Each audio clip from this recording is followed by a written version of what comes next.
They teach fighting, not healing. Have you ever studied at a place where the final exam was literally a fight to the death? Welcome to Hogwarts here. Weapons are distributed for free. But therapy, sorry, that's not in the curriculum. Every year, kids learn defense against the dark arts. With a brand new teacher, usually someone carrying a whole suitcase full of trauma. Homework assignment. Next week, please face the creature that represents your deepest fear. Post-class counseling, none whatsoever. What's however you learn to cast shields, recite spells, transform into animals, ride broomsticks. You don't learn how to sleep peacefully after watching your friend fall. Adam Pomfrey can fix a broken arm in 5 minutes. But a broken heart? See you in the next life. Case file number 713. Detention in the Forbidden Forest. Crime, being out after curfew. Punishment.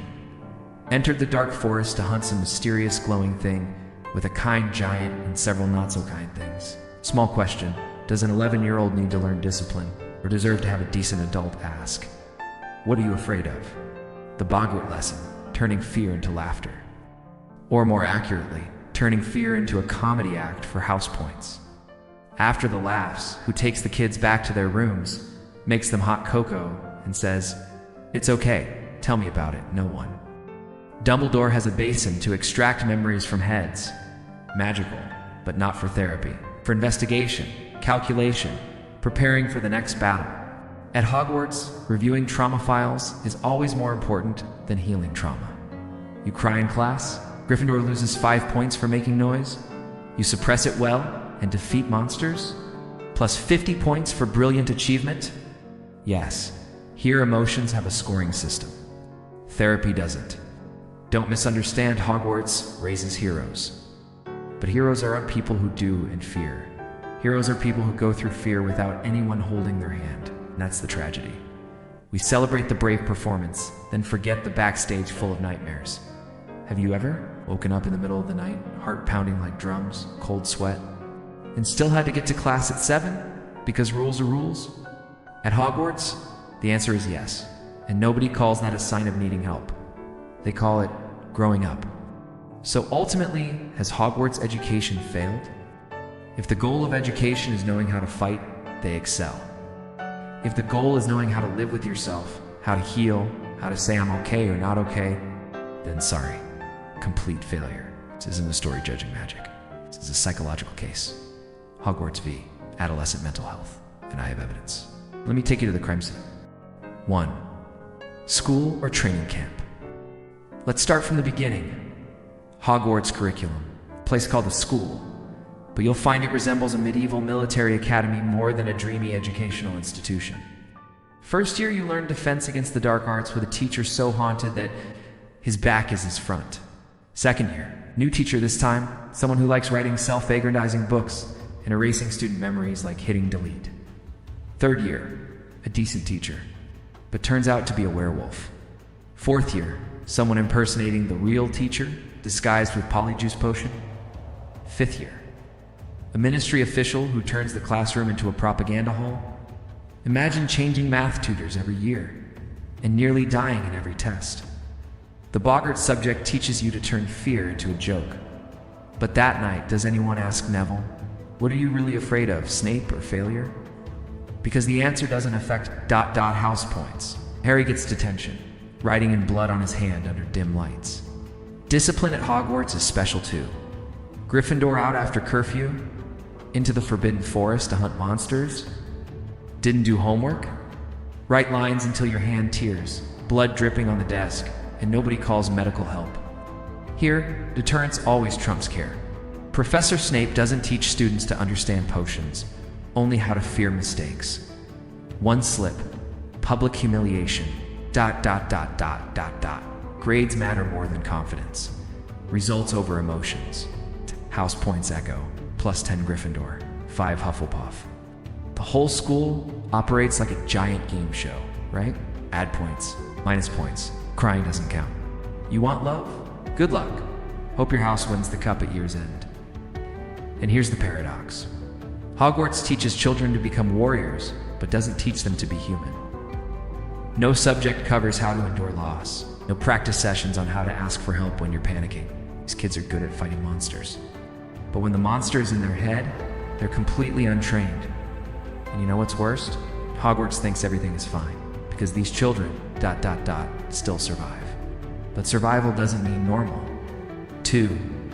Heroes know fear too. But nobody teaches them what to do with that fear. Harry Potter.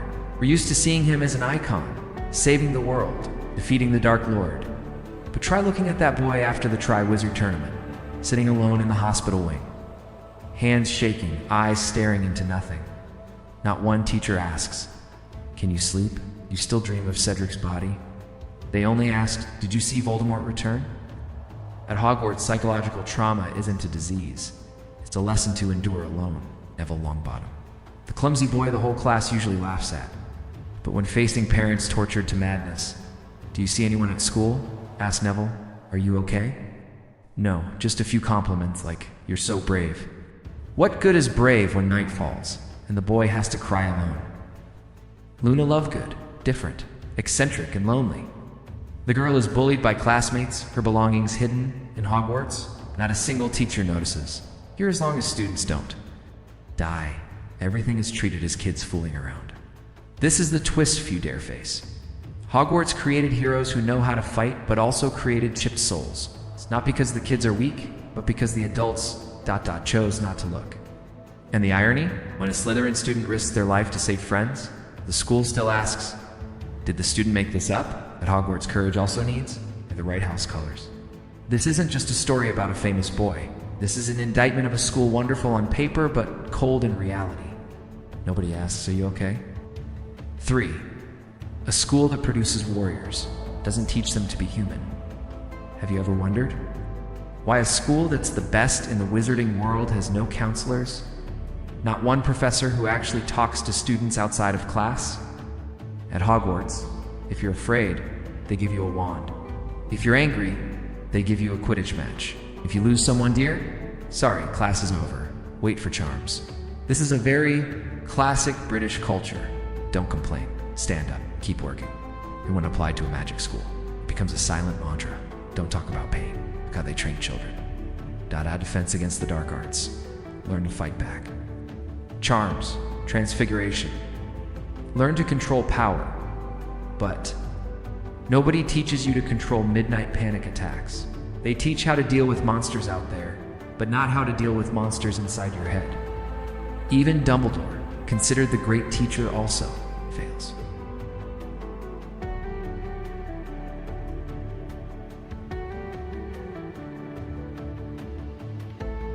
So the problem is, who cares about the lesser good named a 15-year-old child?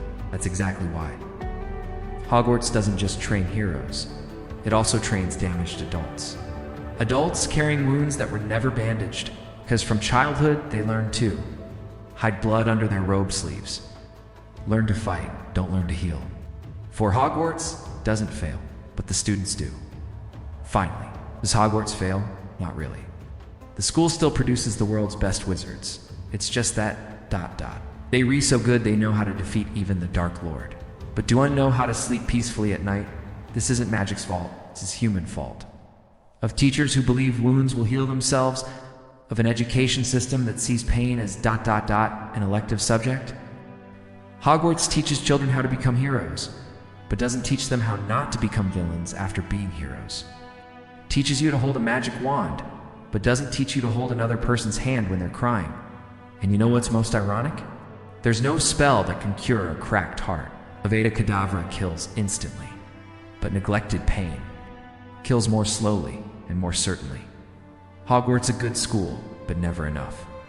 So ... when you praise someone for being strong, remember to ask if they're okay. Sometimes, behind the great wizard, is just a child who was never taught how to say, "I'm hurting." Leave a comment, and do not forget to subscribe to Fictional Depths so we can continue decoding characters who seem familiar, but turn out to be very unfamiliar.